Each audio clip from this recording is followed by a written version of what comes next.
Latin America and the Caribbean, they have the second highest prevalence of dementia in the world at 8.4%. We have with us Paulo Barbarina, CEO, Global Alzheimer's Federation, and Ishtar Govaya. I always spoil the name. Morning to you both. From Stride, who's with us this morning as well to talk about it. Morning, ladies. Good morning. Ishtar, I don't think a lot of people realize just how much the second highest prevalence in the world says a lot. It is a lot. And Jamaica has between 30,000 to 45,000 cases of persons living with dementia. And by 2050, the Caribbean region is projected to have over 1 million persons who are living with dementia. Why? There are many different factors that are involved. Age is a correlate, as we say, and there are many risk factors that persons in the Caribbean have a very high prevalence of. Things like hypertension, excessive consumption of alcohol. We have a high prevalence of chronic diseases, diabetes. All of these things are risk factors for dementia. And in addition, as Mrs. Barbarino will be speaking about, our care systems are not adequately set up, and we don't have dementia policies in the Caribbean, as in many other countries throughout the world. This is one of the key reasons that she's here, is to help agitate and push for our ministries, our government, to really develop a dementia policy so we can have budgeted monies for the care of persons with dementia. Yep. Paula, maybe I should have started. What is dementia? So dementia is kind of the end point of a number of cognitive conditions, and Alzheimer's is the most prevalent of those. So 75% of the cases that lead to dementia are Alzheimer's cases. But there are others, frontotemporal dementia, Lewy body dementia. There are in fact 104 that we know of. There may be more, but we just don't know about it. And so it's crucial that for people that think they may be getting it, to seek the right diagnosis, because if you don't know what you have, it's much harder. If you know what you have, your family, yourself, you can prepare for what is going to happen, and you can have a much better quality of life if you are aware of what is happening. Unfortunately, still in the world, a lot of people think it's about old age. And in fact, we did a very large survey on attitudes to dementia and stigma very recently, and 62% of healthcare practitioners, so you and I, that's doctors and nurses, still think it's old age. I mean, it's that bad as that globally. So if the healthcare practitioner thinks it's old age, what chance have we got for people to understand this is a disease? If it's a disease, it's like a cough, it's like anything. You want to find what you have to do. You want a diagnosis, you want to know what you have and what you have to do. So I can tell that dementia is coming on, Alzheimer's is coming on, I can tell? There are warning signs. The most common one is your loss of memory. Now, if you lose your memory, if you leave your keys and you can't remember where they are, that doesn't mean that you have Alzheimer's necessarily, you just might have a bad memory. But when certain things happen with repeated frequency, another classical symptom is spatial disorientation. You know where you are, you get lost.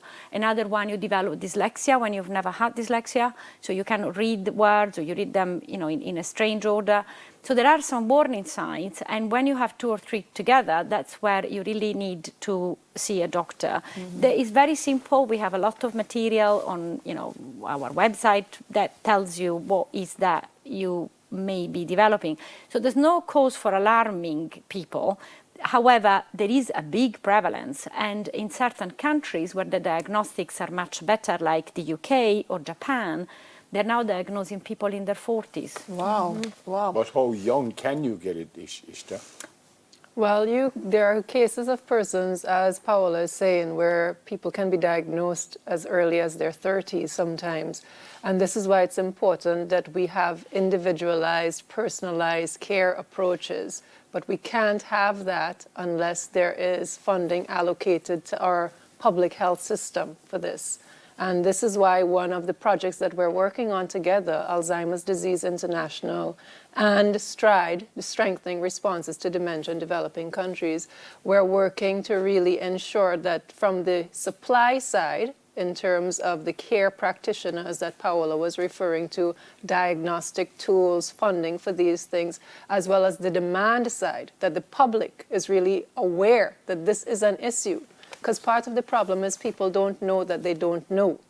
They don't know that dementia is an issue. They don't know the word dementia, and they don't know about these warning signs that they can be paying attention to. Another thing they don't know is how to provide support. Exactly. Because a lot of people who have family members or loved ones who have dementia or Alzheimer's tend to hide them. and something for good reason, because they think maybe if I leave them alone, they're going to become harmful to themselves or so on. Is there a way, Ishtar, I'm trying to think in my head, that Alzheimer's care is not as difficult as we're making it, but because we don't know what to do. Is that the challenge? Maybe I should take that. There is so much that is being researched about care. It's not that difficult. Right. There are some little things that you can do that really make people's life much better, even at later stages. For example, one of the techniques which is now becoming more apparent in care homes, in hospitals, is that some people become agitated at certain times of the day. So there is a horrible practice which is to give them pharmacological intervention, essentially antipsychotics. That is a bad idea. What is a much better idea is try and understand why they get agitated at a certain time. Often it is because the person may be a very active person, so they may have gone to work every morning at 9 a.m. and now they're in a care home. They remember that at 9 a.m. they have to go to work, so they get agitated. But there are things that you can do within their spatial environment that make them feel like if they are doing that. Simple interventions, but then you don't need to use horrible medication to sedate people when actually this is a natural response of your body. You just have to understand what's going on. Does lifestyle have anything to do with this? It has anything to do with how we eat and what we eat and stuff? We presume so. There's a large study being conducted by a professor in Finland, Miyaki Pipalto, which is called FINGER. But there are many other studies happening as well. And this particular study is looking at what we eat and what we do. So it's looking at exercise, it's looking at smoking, it's looking at what you eat, is looking at how you exercise your brain as well. And they are looking now at a number of countries across the world. So more and more countries are getting into this study because, of course, each one of us have a different diet, and we're trying to understand which are the things that work. Yes, you can do a lot to reduce the risk. You cannot prevent it, but you can do a lot to reduce the risk. Prevent it. Well, we cannot say, we don't know yet if you can prevent it. And it cannot be cured. Well, just 2 weeks ago, there have been some very positive signs that something may be coming.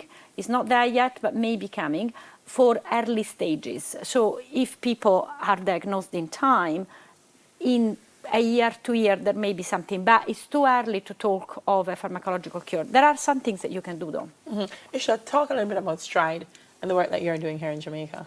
We're really, really pleased and proud to be part of this project, which is happening in 7 developing countries or middle-income countries around the world. It is committed to improving dementia care, and in a way where we're doing studies from getting the numbers that we need to feed to our governments about how many people in these 7 countries are living with dementia, how many people are projected to have dementia, what is the cost to the care system, what is the cost to the country, how much money is the country losing on an annual basis because it is not equipped to handle the cost. It doesn't even know about the hours that carers are losing in terms of work.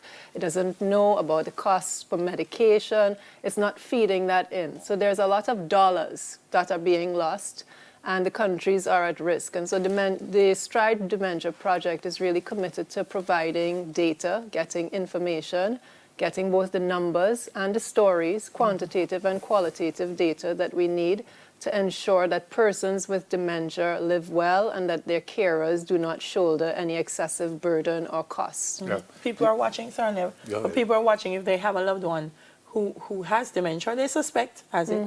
How do they find you? How do they get information? So you can get us at Stride Jamaica on Instagram and Twitter. You can also call us 876 591-5309, and you can email us at stridejamaica@gmail.com. Yep. And if you want to get to the Alzheimer's Disease International website, it's www.alz.co.uk. Yep. You said earlier, I think you said 30 or 40,000 in Jamaica. Correct, yes. 2.5 million people. Isn't that a whole lot? It is a whole lot, and it actually is likely an underestimate, because Very what we likely. know is that there are many more people who are living with dementia. Every 3 seconds, someone develops dementia. Wow. It doesn't mean that they get into the care system and are diagnosed, but we know that there They're every there. 3 seconds someone is developing dementia. And there are 50 million with dementia, and that's an underestimate globally.